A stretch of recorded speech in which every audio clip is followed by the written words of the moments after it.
할렐루야. 네. 주님의 이름으로 평화의 인사를 나눕니다. 네. 평화하지 않은 이 땅이지만 주께서 우리 가운데 은혜를 베푸셔서 하나님 나라의 평화를 우리 삶 가운데 베풀어 주시는 줄 믿습니다. 네. 어려운 일을 겪고 나면 그 사람된 대미를 알 수 있는 법이죠. 요즘 우리는 원치 않았지만 갑작스레 찾아왔던 시간들, 아주 낯설은 시간을 보내고 있습니다. 이 낯설은 시간에 우리의 손을 아주 거칠게 이끌고 가는 것 같아요. 우리의 손을 막 붙잡고 끌고 가서 나, 너, 그리고 우리가 과연 어떤 존재였는지, 우리가 어떻게 살아왔었는지를 자꾸 직면하게 만들고 돌아보게 만드는 것 같습니다. 여러분, 그 속에서, 이런 시간 속에서 위기의 때에 함께 살아가는 것이 어떤 것인지, 또 위기의 때이지만 사람다움이 얼마나 아름다운가 하는 것을 보여주는 그런 사람들, 그런 기쁨 우리 경험합니다. 그런가 하면 또 한편에서는 대체 이게 사람이 할 짓인가, 사람이 이럴 수가 있는가 하는 깊은 탄식을 우리로부터 내뱉게 만드는 그런 일들도 참 많이 눈에 띄입니다. 여러분, 이런 모습은 비단 우리나라, 우리가 함께 살아가는 곳에서만 발견되는 건 아니겠죠. 한 공동체나 국가에만 국한되는 것이 아니라 우리가 매일 똑같은 일상을 반복해서 보는 것 같은 뉴스 같은 것만 봐도 세계 곳곳에서 이런 일들이 비일비재하게 일어나고 있는 것을 우리는 보게 됩니다. 근데 여러분, 어찌할 바를 몰라서 허둥거리고 비틀거리는 우리네와는 달리 완연한 겨울을 떨쳐버린 것 같은 봄이요, 우리 곁에 찾아왔습니다. 봄의 햇볕이 아주 따사롭고요, 그 봄의 햇볕에 맞추어서 지천에 흐드러지게 피어오르는 개나리와 진달래가 어쩌면 오늘 우리가 모두 다 집단적으로 어떤 꿈에 빠진 것은 아닐까 하는 이런 착각마저 불러일으킬 정도로 우리 가운데에 어서 깨어나라고 우리를 자꾸 질책하는 것 같습니다. 그런 꽃들 바라보고 있다가 보니까 갑자기 마음이 좀 서러워졌어요. 서운한 마음, 서러운 마음이 이 속에서 막 올라왔는데, 야, 세상 돌아가는 상황에 어떻게 저렇게 걸리지도 않고 넘어지지도 않고 저렇게 무심히 제 할 일 묵묵하게 하면서 꽃을 틔우고 저렇게 무심히 봄은 또 올 수 있을까? 우리는 조그만 환경이 어려워지면, 세상이 어려워지면 이렇게 마음이 무너져 내리는데 무엇을 해야 될지도 모르겠고 어떻게 살아야 될지도 모르겠는데 저희들은 저렇게 자유롭게 그런 것에 붙잡히지 않고 살아가는 모습 보니까 여간 섭섭하고 서러운 게 아니었어요. 내일이면 좀 괜찮아지겠지. 사실 오늘 예배도 마찬가지입니다. 이번 주면 같이 모일 수 있겠지. 그런데 여러분, 반복하는 매일이 자꾸 쌓여가니까 어느새 제 마음 한켠 속에서도 내일도 똑같을지 몰라, 이런 막연한 두려움과 절망의 조각이 마음속에 들어와서 자리를 잡았나 봅니다. 여러분, 질병이 오래되거나 헤어나올 수 없는 그런 삶이 계속 지속될 때 슬그머니 올라오는, 그래서 우리 가운데 자리 잡게 되는 어찌할 수 없다, 나아질 것 하나도 없다라고 하는 이 좌절감. 제가 아무리 듬직한 사람이라도 이런 좌절감이 한 번 삼키면 헤어나올 법이 없다라는 것, 지금 우리 모두는 그것을 경험하고 있는지도 모르겠습니다. 여러분, 한 주 어떻게 살아내셨습니까? 설교문을 준비하고 예배를 준비하면서 여러분의 얼굴이 막 떠올랐어요. 한 주 어떻게 살고 있을까? 어찌할 수 없다라고 하는 절망감과 그래도 내일은 하는 이 희망, 그 기대가, 이 경계의 어느 편을 여러분 서서 버텨오셨습니까? 어떤 곳에 서셨더라도 여러분 참 애쓰셨습니다. 그리고 잘 버티셨습니다. 오늘 이 주일 주님께서 여러분의 삶과 여러분의 영혼에, 우리 모두의 삶에 위로해 주시고 새로운 소망의 능력을 부어주시기를 간절히 빕니다. 오늘 우리가 성서일과 요한복음 11장 말씀을 읽었는데요, 이제 같이 읽은 이 본문의 말씀의 장면의 분위기가 마치 오늘을 살아가고 있는 우리들의 마음, 그 마음의 무게, 그런 분위기하고 아주 흡사해 보여요. 두려움, 절망, 되돌릴 수 없는 죽음, 그것이 드리워진 갑갑함, 헤어나올 수 없다는 그 무게. 여러분, 예수님의 친구라고 불리웠던 나사로라는 청년이 있었는데 그가 죽었습니다. 그가 아프다는 소식을 주님이 들으셨어요. 그런데 주님이 도착하셨지만 애석하게도 그를 죽고 말았습니다. 오늘 이 말씀을 기록한 요한은 예수님께서 바삐 걸음을 옮기지 않으셨다. 마치 게으른 놈이 밭고랑 매는 것처럼 자꾸 느긋하게 걸으셨던 그 걸음. 아마도 예수님이 그렇게 느긋하게 걸으셨다는 무언가 특별한 목적이 있었으면 분명하다. 이렇게 주목하고는 있지만 어쨌든 예수님은 늦게 도착하셨고 나사로로 죽고 말았습니다. 나사로가 죽은 지 나흘째 되는 날, 그때서야 주님이 도착하셨죠. 예수님이 그곳에 도착했는데 도착하고 보니 그곳은요, 죽음이 지배하는 곳이었습니다. 여인들의 통곡과 무거운 절망이 그곳에 가득했습니다. 주께서 여기 계셨더라면 내 오라버니가 죽지 않았을 것입니다. 마르다가 예수님께 내뱉었던 말입니다. 절망했던 거죠. 여러분, 마르다의 이 말 속에는요, 죽음이 이미 드리워졌으니 아무 소용없습니다. 다 끝났습니다. 모든 게 끝나고 말았습니다 라고 말하는 현실에 대한 절망감이 아주 고스란히 담겨져 있습니다. 주님에 대한 원망이 있는지도 모르겠어요.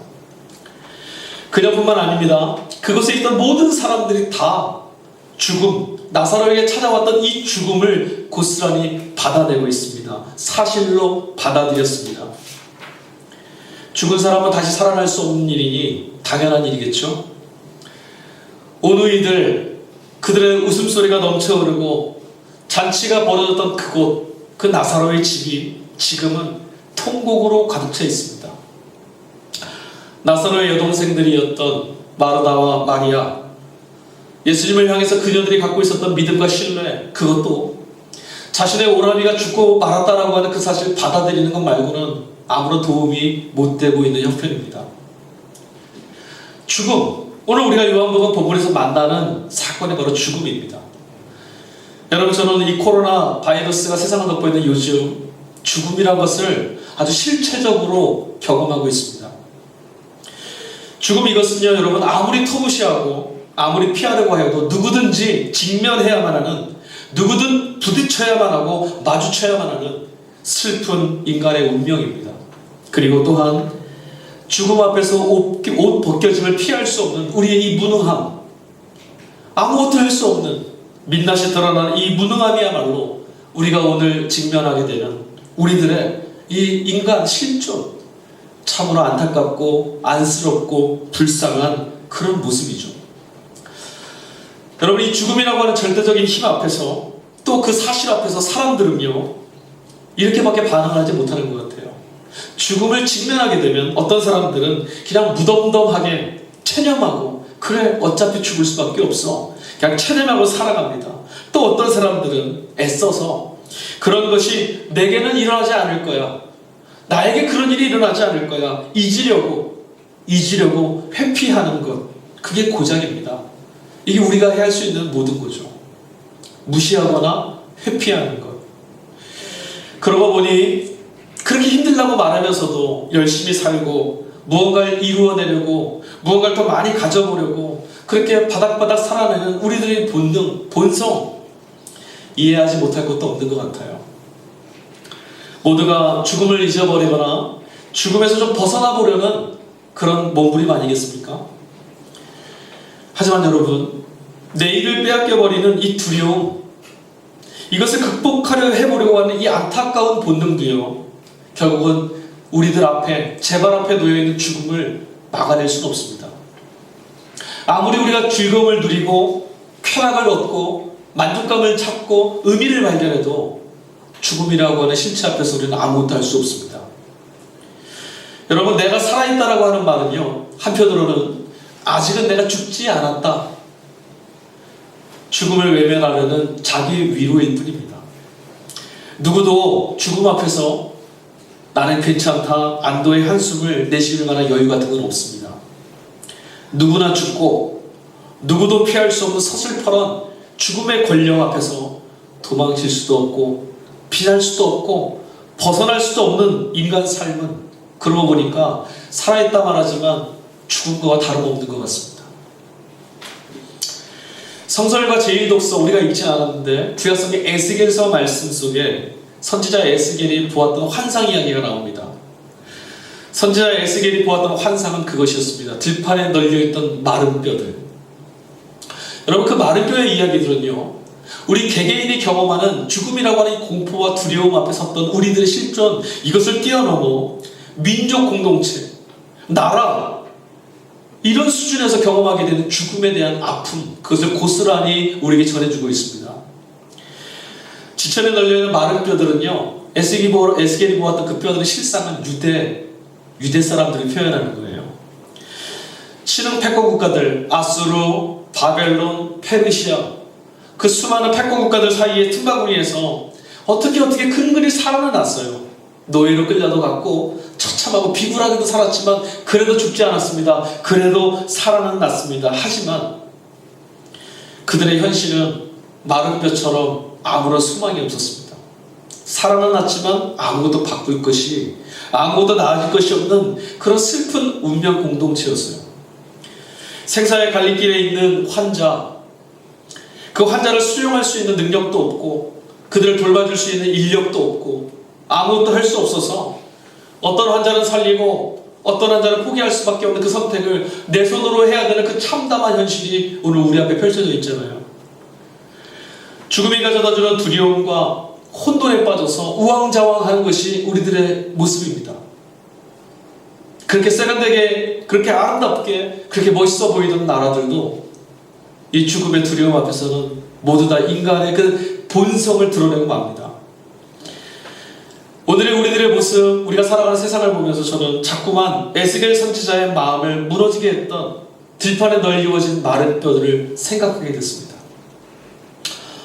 나사로의 집으로 다시 한번 돌아가 볼까요? 네, 나사로의 집 말 그대로 오늘 우리들의 삶과 우리가 살아가는 세상의 축소판 같습니다. 나사로의 죽음으로 뒤덮였던 이 초상집은 오늘 우리 시대, 이 아픔과 절망에 가득한 우리 시대랑 다를 바가 하나도 없습니다. 그런데 저항할 수 없을 만큼 거대하고 무차별적인 이 죽음의 폭력에 짓눌려 있던 이 집에, 이 나사로의 집에 마침내 예수님이 도착하셨습니다. 그리고 죽은 지 나흘째 되는, 이제는 썩는 내가 가득했던 그 무덤, 사람들이 열어놓았던 그 돌무덤을 젖혀버리고 죽은 지 나흘째 되는 시체가 걸어 나왔습니다. 놀라운 일이죠. 엄청난 일입니다. 지금까지 예수님께서 행하셨던 모든 이적들을 다 합쳐도 죽은 사람이 살아났던 이 사건만 같은 게 없어요. 너무 대단한 사건이 지금 벌어졌습니다. 그런데 여러분, 본문을 읽어보면 죽었다가 사람이 다시 살아났는데, 죽은 사람이 이제 호흡이 다 끊어져서 몸이 썩기 시작한 그 사람이 다시 살아났는데, 그 나사로에 대한 설명이 이 본문 속에 요한복음 11장에 말이 들어있지가 않아요. 본문 11장을 읽어보십시오. 나사로가 하는 이야기도 없고요, 나사로가 하는 행동도 없습니다. 그저 주님이 나오라 했을 때 돌문을 열어젖히고 걸어 나온 것밖에는 한 게 아무것도 없어요. 이상하지 않습니까? 오히려 우리 마음 같다면, 야, 죽은 사람이 살아나왔으니 나사로 그가 무슨 말을 했다, 나사로 그가 어떻게 있더라, 무슨 모습을 보였더라, 얼굴색이 어떻더라, 뭐 이런 거 우리가 묘사하고 싶은데 나사로에 대한 얘기가 하나도 없습니다. 모두 다 오늘 본문 말씀 속에는 주변에 있는 사람들과 예수님 사이에 오고 갔던 이야기만 담겨 있어요. 그럼 우리는 이것을 알 수 있습니다. 이 말씀을 지금 기록하고 전하고 있는 요한, 그 요한이 주목하고 있는 것은 나사로가 아니라 예수님이라는 거예요. 왜 그랬을까요? 여러분, 우리 중에 누가 예수님처럼 똑같이 말을 하고 예수님처럼 똑같이 한다고, 예수님처럼 똑같이 기도한다고 해도 예수님 아닌 다른 누구도 죽은 자를 일으켜 세울 수는 없습니다. 그러니 요한은 지금 죽음을 거슬러 사람이 되살아났다는 그 사건 말고 죽음이 덮여있는 생명, 그 생명이 빠져나간 이 몸을 일으켜 세우신, 불러 일어내신 예수님께 지금 압도당한 거예요. 도대체 예수님이 누구냐? 도대체 예수 안에 무엇이 있길래 이런 일이 벌어졌느냐? 요한은 그걸 보고 있어요. 요한은 본문 속에서 예수님 안에 있었던 그 일, 죽은, 썩어버리는 그 인간을 다시 불러 일으켜 세웠던 그 능력을 영광이라고 하는 한 단어로 표현해내고 있습니다. 요한복음 1장 14절에 요한은 이 예수님을 보면서 이렇게 표현을 했었습니다. 말씀이 육신이 되어 우리 가운데 거하심에 우리가 그의 영광을 보니 아버지의 독생자의 영광이요 은혜와 진리가 충만하더라. 그 예수님 안에서 요한이 본 거죠. 그뿐 아닙니다. 게다가 오늘 본문 속에서도요, 11장 말씀을 우리가 유념해서 보다 보면 자꾸자꾸 도드라지게 올라오는 단어가 바로 영광입니다. 4절 말씀, 이 병은 죽을 병이 아니라 하나님의 영광을 위함이요 하나님의 아들이 이로 말미암아 영광을 받게 함이로다. 20절, 내 말에 내가 믿으면 하나님의 영광을 보리라 하지 아니하였더냐. 그러니까 지금 요한은 영광이라는 이 단어를 우리가 주목하기를 바라고 있어요. 여러분 한번 생각해 보십시오. 죽은 사람이 다시 일어나는 일이 일어날 수 있을 법한 이야기입니까? 그런 일은 있을 수 없습니다. 죽은 사람이 다시 일어난다는 것은, 다시 살아난다는 것은 하나님의 능력이 아니면 일어날 수도 경험할 수도 없는 일입니다. 의학이 아무리 발달해 있어도 여러분, 죽어가는 사람을 연명할 수는 있어도 일단 호흡이 끊어지고 생명이 떠나버린 육체는 다시 찾을 수 없습니다. 생명은 하나님 겁니다. 하나님만이 하실 수 있는 일, 하나님만이 하셨다고 인정할 수밖에 없는 그런 일을 하나님의 영광이라고 말하는 겁니다. 그러니까 여러분, 이런 일이 벌어졌을 때, 야, 이건 하나님만이 하실 수 있는 일이야. 이건 우리는 할 수 없어. 어떻게 이런 일이 벌어졌을까? 우리는 이렇게 말하는 거예요. 야, 영광이 이곳에 있다. 하나님께서 이곳에 계시다. 이게 하나님의 영광이다. 이렇게 말하는 거예요. 여러분, 우리가 예배를 드리고 찬양을 할 때 하나님께 영광 이런 표현하잖아요. 이게 사실 하나님이 지금 우리의 찬양 가운데, 하나님이 우리의 기도 가운데, 하나님이 우리의 예배 가운데 지금 함께 계신다라는 고백이었다는 것, 그거 알고 계셨습니까? 여러분들은 어디에서, 어떤 사건에서, 어떤 시간을 보낼 때, 무슨 일을 당할 때 하나님이 이곳에 함께 계신다는 경험을 하십니까? 저는 이 주일 이 설교를 준비하면서, 예배를 준비하면서 이런 마음을 마음속에 품었습니다. 바라기는 우리 모두의 삶에, 우리 성도님들의 서 계신 그 삶의 자리 곳곳에서 우리들의 눈이, 우리들의 귀가, 우리들의 입술이 하나님이 이곳에 계십니다라고 외치지 않고는 견딜 수 없는 하나님의 영광이 충만해지기를 주의 이름으로 간절히 축복합니다. 여러분, 그러나 하나님의 영광이라는 것은요, 아까도 말씀드렸지만 하나님만 하실 수 있는 일이죠. 그러다 보니까 우리들의 인식 수준으로는 그 하나님의 영광을 볼 수가 없어요.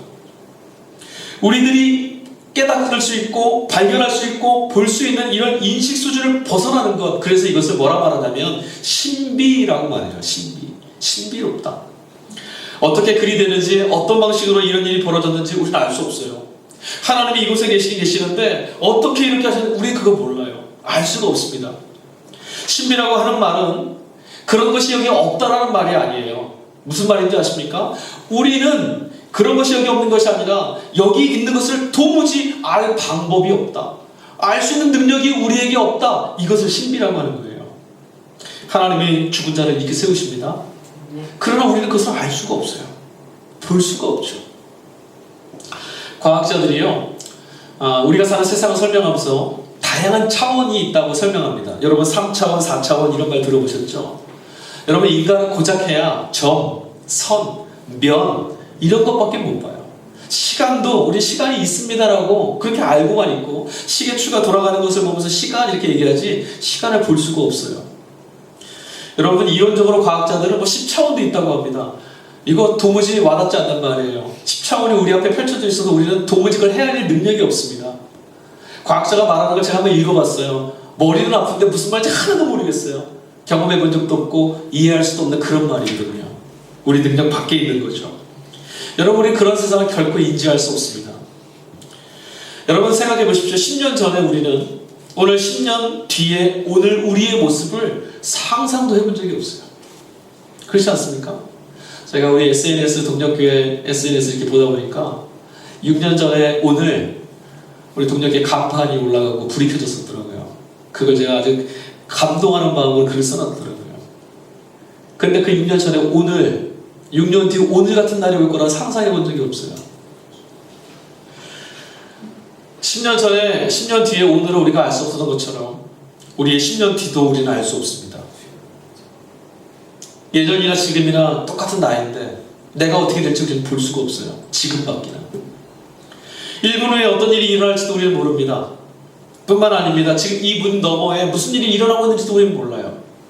지구 반대편에서 어떤 일이 일어나고 있는지 그건 도무지 알 수 없죠. 그런 것을 알아낼 능력이 우리에겐 없어요. 그런 일이 없는 게 아니라 그걸 알아내고 포착할 능력이 우리에게 없다는 거예요. 그런데도 여러분, 사람들은 저마다 다 아는 것처럼 떠벌리며 살아요. 내가 다 아는 것처럼. 나는 안 그렇다고요? 아니요, 우리 다 그렇게 삽니다. 그것을 영향력이라 생각하는 것 같아요. 내가 주인이라는. 하지만 여러분, 오히려 알면 알수록 모르는 게 더 많아지죠. 여러분, 목소리 큰 놈이 이기는 게 아니에요. 많이 아는 사람이 질 수밖에 없어요. 우리가 아는 건 딱 하나입니다. 아, 내가 알면 알수록 모르는 게 진짜 많았구나. 이 사실만 아는 거죠. 하나님이 지금 무슨 일을 하시는지 우리는 모릅니다. 하나님이 어떤 역사를 이루어 가시는지 우리는 그걸 몰라요. 우리는 그것을 알 수 없어요. 그러나 하나님만 하시는 일이거든요. 우리는 그 사실만 아는 거예요. 우리는 알 수 없습니다. 그러나 하나님은 일하십니다. 네. 여러분, 우리는 아는 것이 작다고 말씀드렸습니다. 아는 것이 하나도 없는 거예요. 하나님 앞에서 보면 우리는 정말 아는 게 하나도 없습니다. 여러분, 내일이 우리 앞에 어떻게 또 다가올지 우리는 그건 모릅니다. 마치 내일 이런 일이 벌어질까 다 아는 것처럼 으스대거나 절망하는 거, 그게 우리란 말이에요. 그러나 우리는 아무것도 모르는 거죠. 여러분, 죽음이 무서운 이유가 뭔지 아세요? 살아있는 한은 도무지 그 너머가 무엇인지 우리가 알 수 없기 때문에 무서운 거예요. 아무도 몰라요. 죽음 너머를 가본 사람이 없으니 살아있는 한은 그 뒤가 모르냐, 무엇인지 알 수 없이 다 무서워하는 거예요. 그러면 여러분, 죽음이라는 것은 어쩌면 아무것도 모릅니다라고 하는 것들의 모든 모름에 대한 총합, 그러니까 시체말로 아이들 하는 말대로 하면 끝판왕 정도 되는 거, 그게 죽음 아니겠어요? 내가 모른다. 여러분, 하나님의 영광을 우리의 삶에서 제외시키면요, 그리고 보면 두려움이라는 것은요, 아무리 작아 보여도 우리 인생을 그냥 멈추게 할 만큼, 움짝달싹 못하게 할 만큼 강력해집니다. 그러나 여러분, 우리에게 다가오는 두려움도 예수 그리스도 안에서 드러난 하나님의 영광의 빛에 비추어 보면 어떤 일이 벌어진 줄 아세요? 죽은 자가 살아나는 신비를 경험하는 문이 되는 거예요. 오늘 나사로의 이 절망의 집에 있었던 사람들은 모두 다 그걸 봤어요. 예수님이 없을 때 그곳에는 통곡만 가득했고요, 절망이 가득했습니다. 그것밖에 없었어요. 그런데 예수님이 그곳에 오시자 그들은 봤어요. 아, 하나님의 영광이 여기 있었구나. 하나님의 영광이 죽은 자를 일으키시는 능력이 여기 있었구나. 여러분, 알 수 없는 그 미지에 대한 막연함을 하나님 없는 죽음 같은 것에다가 여러분 가둬두지 마십시오. 그 두려움을 붙들고 계지 마십시오. 우리와 함께 하시는 하나님의 신비에다가 오늘 우리에게 찾아오는 이 미지의 세계를 담아낼 수만 있다면 여러분, 이런 사람이 바로 복받은 사람이에요.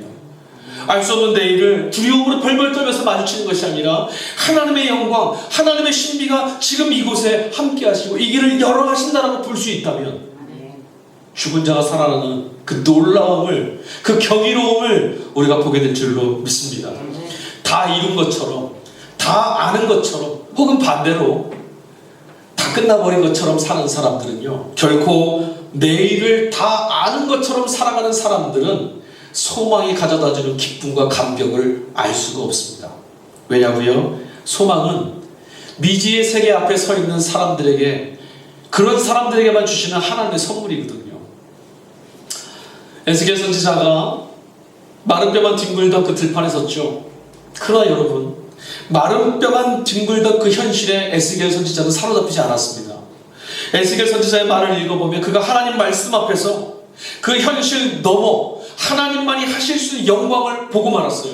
무엇이었습니까? 마른 뼈가 들어맞기 시작합니다. 힘줄이 그 위에 생기고 살이 오르고 가죽이 덮이고 마침내 일어나서 큰 군대를 이루는 것을, 그 소망을 에스겔은 보았어요. 그 소망을 어떻게 해요? 하나님 말씀 앞에 섰을 때. 여러분, 우리도 하나님이 지금 나와 함께 하신다는 이런 영광을 경험할 수 있을까요?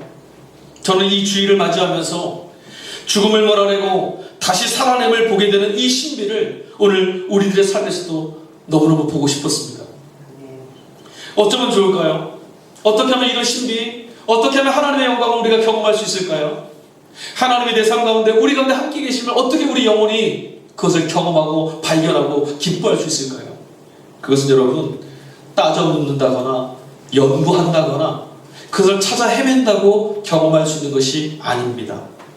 다른 방법으로 불가능합니다. 하나님의 영광은 신비로운 거라고 그랬어요. 우리의 인지, 우리의 경험할 수 있고 발견할 능력 밖이라고 말씀드렸어요. 그러니 하나님의 능력, 하나님의 영광, 하나님의 신비에 걸맞는 방법으로밖에는 경험할 수 없죠. 바울이 우리에게 하는 말을 한번 들어보세요. 로마서 8장 11절입니다. 예수를 죽은 자 가운데서 살리신 이의 영이 너희 가운데 거하시면 그리스도 예수를 죽은 자 가운데서 살려내신 이가 너희 안에 거하시는 그의 영으로 말미암아 너희 죽을 몸도 살리시리라. 아멘. 아멘. 여러분 죽었다가 다시 살아난 나사로였지만 그도 결국 다시 죽었죠. 다시 죽었다라는 말은 죽음에서 온전하게 벗어나지 못했다라는 거예요. 그러나 여러분 이에 반해서 예수님은 어떠셨습니까? 예수님은 죽은 지 사흘 만에 부활하셨어요. 그리고 승천하셨죠. 죽음을 보지 않았다라고 성경은 이야기합니다. 예수의 증인들은 모두 다 그렇게 증언합니다. 예수 그리스도는 부활하셔서 죽음을 다시는 보지 않으셨다. 하늘로 올라가셨다. 이 말이 뭐죠? 죽음의 지배에서 완전히 자유케 되셨다는 거예요. 이게 부활의 생명의 모습입니다. 여러분 그런데 여러분 바울은 예수를 죽음에서 살려내신 즉 하나님이 예수를 죽음에서 살렸었던 그 일뿐만 아니라 그 놀라운 사건, 그 일들을 이루셨던 성령이, 그 일들을 이루셨던 하나님의 영광이 바로 그 역사를 이루어냈던 거라고 소개해주고 있어요. 예수님을 죽은 자 가운데 살려낸 게 뭐라고요? 하나님의 영광이다. 근데 여러분 바울이 여기서 그치지 않았어요. 한마디 더 놀라운 말을 합니다. 하나님께서 하나님의 영광이 예수님을 죽은 자 가운데 살려내셨다. 그리고 그 다음에 뭐라고 말씀을 전하고 있냐면 예수를 살리셨던 그 영이, 그 하나님의 영광이 지금 우리 가운데 거하신다. 여러분 놀랍지 않으십니까? 우리 안에 영원의 죽음을 벗어나게 하신 하나님의 영광이 우리 안에 거하신답니다. 그 영이 우리 안에 거하신다는 이 말을 여러분 귀담아 들으셔야 됩니다. 하나님이 지금 나와 함께 하신다라고 하는 이 하나님의 영광의 증거가 바로 우리 안에 계시는 성령님입니다. 아멘. 요한복음 11장 40절 우리가 아까 읽었는데요. 내 말이 내가 믿으면 하나님의 영광을 보리라 하지 아니하였느냐. 예수님이 지금 이 말을 언제 하신 거죠? 마르다가 지금은 절망뿐입니다. 끝났습니다라고 하는 그가 아는 모든 것은 끝입니다라고 하는 것, 이것밖에 모릅니다라고 하는 그 알을 깨뜨려 버리시려고 주님이 전하신 말이에요. 뭐라고요? 하나님의 영광은 믿음으로만 경험할 수 있다. 하나님의 영광 네가 믿을 때에, 사랑하는 성도 여러분, 우리의 눈으로 포착하려고, 우리의 손으로 붙잡으려고 그 범위에서 우리가 몸부림치고 있다면 우리는 하나님의 영광을 볼 수가 없습니다. 지금 여기에 깨어진 내 삶에 절망하는 오늘에 하나님의 영광, 예수 그리스도를 죽은 자 가운데 살려내셨던 하나님의 영광, 하나님의 거룩한 영이 함께 계심을 보게 하는 것은 하나님이 바로 그런 분이시다는 걸 믿는 것, 그 믿음밖에는 없습니다. 로마서 8장 16절 성령이 친히 우리의 영과 더불어 우리가 하나님의 자녀인 것을 증언하시나니 그 하나님의 영광이요 우리 안에서, 하나님의 영광이 우리 안에 계시다는 것을 증언하고 계시답니다. 성령께서 지금 우리 안에서 말할 수 없는 탄식으로 하나님의 영광이 우리 가운데, 너희 가운데 같이 있다는 걸 증언하고 계신답니다. 여러분 이런 증언을 우리로부터 할 수 있도록 하시는 분이 성령입니다. 이런 증언이 바로 믿음입니다. 이런 믿음을 우리 밖으로 고백할 수 있도록, 입으로 시인할 수 있도록 하는 분, 그가 바로 성령이신 거예요.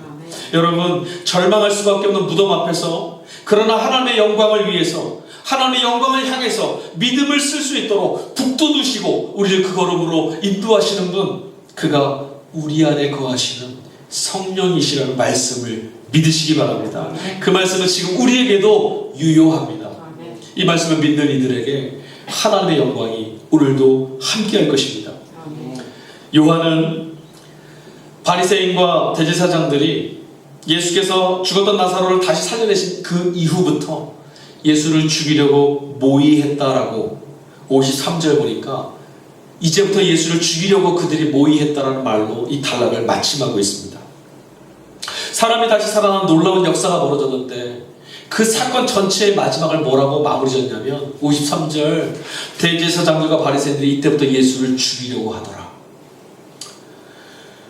죽음의 끈질김, 결코 놓아주지 않는 이 죽음의 그 적나라한 모습을 보여주는 아주 음습한 결론이죠. 다시 살려내시고야만은 하나님의 영광을 거부하고 있는 게 죽음의 힘입니다. 그럴 수 없어. 그런 일은 있을 수 없어. 그리할 수 없어. 우리의 발목을 희망으로 걸어나가기로 하는 우리의 발목을 절망의 나락으로 끌어당기는 힘이 바로 죽음이에요. 너는 어쩔 수 없다. 이미 죽은 지 사흘이나 지났단 말이야. 죽음이 지배하는 절망 앞에 무너지게 하는 그런 소리가 지금 우리가 사는 곳곳에서 들려오지 않습니까? 이제는 소용없어. 어쩌면 여러분 밖에서 들리는 소리보다는 마음 한편 우리 안에서 들려오는 그런 소리가 더 치명적일지도 모르겠습니다. 지금 우리는 매일 우리들의 무능함을 직면하고 있습니다. 아무것도 할 수 없다라는 나의 무능, 너의 무능, 그리고 우리 모두의 무능함. 모든 소망이 무장해제 되고 매일이 똑같을 것만 같고 그런 내일이 찾아올 것에 대한 두려움에 사로잡히고 많은 우리를 구원해 줄 수 있는 능력 우리 안에는 없습니다. 그러니 이제 우리의 무능을 뛰어넘는 하나님의 영광만이 우리에게 필요합니다. 죽음만 있는, 죽은 사람만 머무는 무덤에서 우리를 끄집어낼 수 있는 것은 하나님의 영광밖에 없어요. 여러분, 오늘 죽음에서 예수께서 불러일으키셨던 그 사람 이름이 뭐였죠? 나사로입니다. 나사로라고 하는 이름의 뜻이 하나님이 도우셨다라는 뜻을 가진 히브리어 엘르에셀이라는 것은 결코 우연이 아니에요. 죽음 앞에 서 있는 그를 하나님만이 도우실 수 있다라고 하는 말이죠. 모두 다 포기하고 모두 다 절망하는, 아무도 손댈 수 없는 그런 절망의 상황에서 건져내는 것, 하나님은 도우신다는 거예요. 그리고 하나님은 도와내실 수 있습니다. 그리고 하나님의 영광이 마침내 예수 그리스도 안에서 우리에게 드러났죠. 그러니 여러분, 거친 죽음의 힘이 붙들고 있던 나사로를 불러내셨던 주님의 음성을 오늘 이 아침에 우리는 들어야 합니다. 나사로야, 나오라. 배로 수족을 동인 채 그대로 무덤에서부터 걸어나오고 있는 나사로의 모습을 한번 상상해 보십시오. 우리는 죽음조차 거스를 수 없는 주님의 그 말씀의 위대한 능력, 주님의 영광을 우리는 보게 됩니다. 나사로야, 나오라. 살아있으나 죽은 것처럼 고개를 떨구고 꿈도 빼앗기고 삶의 의지도 빼앗긴 채 주걱거리며 고개 숙이고 살아갈 수밖에 없는 우리를 그렇게 만드는 저 어둠의 연대들을 향하여서 우렁찬 외침으로 외치시는, 호통치시는 주님의 음성이 여러분 들리지 않으십니까? 나오라, 나사로. 주님의 영광이 임하였는데도 겨울의 얼음보다 얼음장 그 밑둥부터 녹아내려 얼음 밑에는 이미 물이 흐르고 있는데도, 어둠이 소리 없이 사라져버렸음에도 여전히 죽음에 짓눌린 듯 무덤 안에서 옴짝달싹 못하고 있는 우리 영혼을 깨우시는 주님의 음성을 여러분 들으셔야만 합니다. 주님께서 지금 죽음의 절망에 손과 발이 묶여서 아무것도 할 수 없고 나올 수도 없고 걸어갈 수도 없는 우리를 부르고 계십니다. 믿음을 가지십시오. 그분의 영광이 곧 하나님의 영광입니다. 믿는 이라면 누구나 그가 부르시는 소리를 들을 수 있습니다.